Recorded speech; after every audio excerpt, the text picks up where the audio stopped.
Hello, how's everyone doing today? Hope y'all are having a good day today. Okay. So in this video, I want to highlight some of the differences between the two servers of Revived Witch. And the chance that you're unaware of this, Revived Witch has two versions, well, technically three, if we include the Korean version, but both the global and Korean version launched on the same date, November 10th, 2021, and are published by YoStar. Therefore, the event, in-game store, content, and whatever else are exactly the same. While the CN version launched ahead of previously mentioned versions and is published by a different company, Lighting. As you can imagine, since the first one, the schedule for events and other games' contents are not the same as the later versions of the game. But what we'll talk about is more than just the differences of when content got released.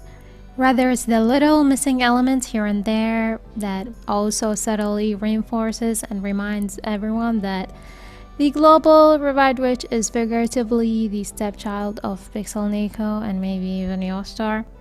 But in all seriousness, this is just for fun. Hopefully it'll make for an entertaining video. Also, there is a chance that I'll miss some differences between the servers. So if you know of one that I didn't mention, feel free to write it in the comments. Because I guess my second reason for doing this is also to bring attention to them, and the more people talk about them, the more likely they'll be implemented in the global version, maybe. I mean, it's totally possible because something like this actually happened before. I remember someone on Reddit posted about the training place, the Fluorescence Villa, and how low the amount of the XP that can be gained from there when compared to CN's Fluorescence Villa. Then after that, the amount of the XP in Global was changed to match the one in CN. Obviously, I don't know if that post caused that change, but I'm more inclined to believe that it did, since that change happened soon after that post was made. Anyways, let's start with the most noticeable change so we can get it out of the way, one which I've covered plenty of time before, I guess. Characters art. I won't bore you with the details. I'll link my other video covering this in case you're interested. But yeah, some characters' original art never made it to global. Instead, another version was drawn in their place. This sort of spilled over to character skins, more specifically the free skin players received at the start of the game. CN's free skin is Miku, drawn by Welchino, so if you watch my video this will make sense. While the global one is of Octavia. I think this is the only difference where there is no clear loser. Both servers are missing one free skin. The following point is the first significant one in my opinion. It's about the unique equipment shop. Personally, I mostly save my gems for that blue gem that lets you level up UEs, so I only noticed this recently, don't judge me. As you know, if you get the UE of an exclusive doll that you don't have, you have the option to sell that in the UE shop. In CN server, it's sort of flipped. You can't sell exclusive dolls UEs, but instead you can buy them, which is something you can do in the global version. Which is better in your opinion, not being able to sell a unique equipment for an exclusive doll who might not get a rerun until a year later, if that, or having the option of buying an exclusive UE? Next is something that I feel like Revived Witch forgot to add in global rather than they chose to leave it out. It's something that's missing from the guild shop. Thankfully, it's not something major, it's just stickers. One patch themed around Isle Adventure, and the other around Christmas/Flora's Idol event, forgot what it's called, and they were released alongside their respective events. Global had Isle Adventure events already, its sticker never got added, and to my knowledge, CN never had the Idol event, an event that in my opinion is derived from the Christmas one. So how I see it is Global had the same event twice, just one of them was the light version. Therefore, they had the opportunity to add those stickers twice, but they still didn't. I promise you, I'm not that invested in no stickers. I just think it's something worth pointing out. The following points are 2 in 1.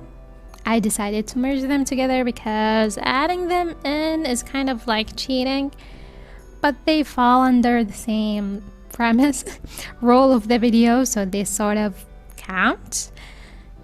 So what it is extra frames and furniture set. It makes sense why they're not in Global because, as you can see, this furniture is themed around lighting. Same thing with this frame. That furniture set and frame were made available on the opening of CN's open beta test. It can be earned after inviting 3 friends.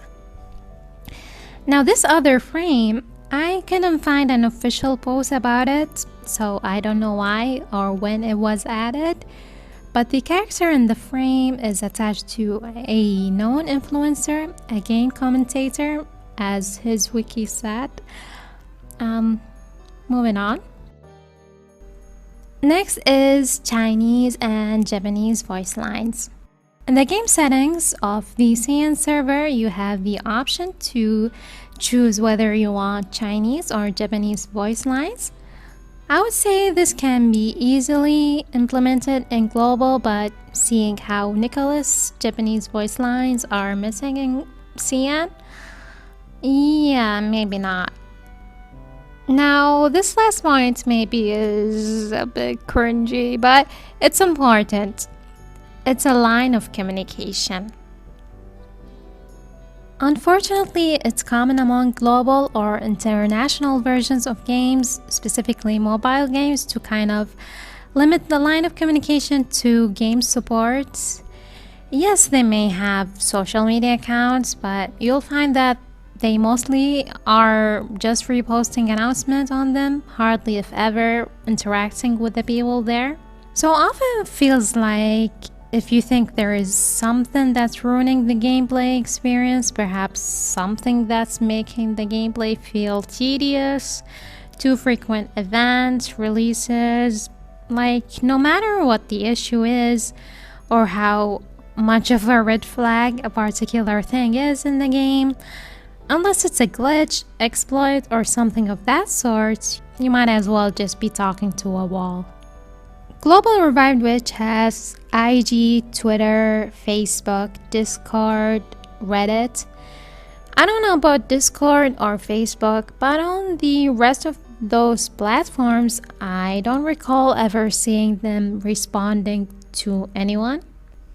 In comparison, in CN, I see on several official Revived social media platforms them responding to players' complaints, misunderstandings, or just a random encouraging or discouraging comment.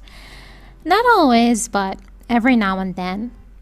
And to be fair to Global, in those developer notes you can tell that they've listened to players' feedback and made adjustment because of them. But since the game launched, there has been 9 of those dev notes total. So that's that.